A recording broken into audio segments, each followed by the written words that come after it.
Well, howdy do. I am Tom the Beer Whisperer, and I'm having probably my last beer if my wife shows up. Anyway, I'm having their Dirty Blonde, and I'm talking with the owner of the joint, Steve, if you can see him there. Hello there. Steve, is there anything you can tell me about this Dirty Blonde that I don't already know? Well, I'm not sure. It depends on what you already know. The Dirty Blonde is called a Dirty Blonde because it's a Kolsch-style beer, and Kolsch-style beers are trademarked by the city of Cologne, Germany. Most of our beers are named by the style name. So it's an active and accurate Kolsch-style beer. We import the grains from Germany. We use we use the special hybrid yeast. That's a hybrid between a lager and an ale. Okay, so okay, there you go. Yeah, there you go. Which is fermented at 60 degrees. And so the malt bill on this, it is a pure grain, pure malt beer, and there's no adjuncts in this? No, there's no adjuncts in this. No, it is absolutely amazing. It's one of the best, oh my goodness. I was telling him I had more flavor than I expected from the style, what most Americans are doing with what we call a Kolsch here. So I was wondering what you did different. I think most Americans are using just a two-row with a little bit of a Cologne grain.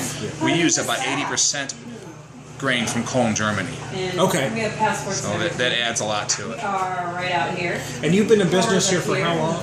Just over a year, September of 12. So now it's a year and 2 months. So she showed me some bombers. You're getting ready to do some beers and some bottles. Yes, I just delivered a couple cases. That's where I was. Is that right? Okay, so you've got some bombers out there. Yes. So if I am on my way home back to Springfield, where can I pick them up to bring your beer home? You can pick them up in Rogers, either at Rogers. Yeah, at Fast Lanes, which is a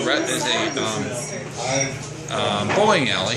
Fast Lanes, okay. They've got the Dirty Blonde. Yeah, I remember passing as a kid. Okay, that's a pretty easy shot right off the highway.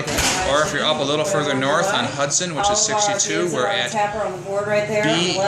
B&J or B&G. B&G? Yeah. Okay. They're at 2100 West Hudson in Rogers. They've got 4 varieties of beer there. Okay. That's all we delivered today. So you delivered today. Yeah. Well, thank you, Steve. Let me switch my camera around here. Thank you, sir. I appreciate you talking with me here. I am Tom the Beer Whisperer. We just talked with Steve Rehbock. Am I pronouncing that name right? Yes. I love this brewery here. So any of my beer geek friends want to do some traveling. You know, you don't think of Arkansas typically as a destination for craft beer, right? You know, people like to think of the East Coast and the West Coast specifically. I've been pushing Missouri because I know St. Louis has a lot of great craft breweries, and Springfield is coming up with that's where I'm from.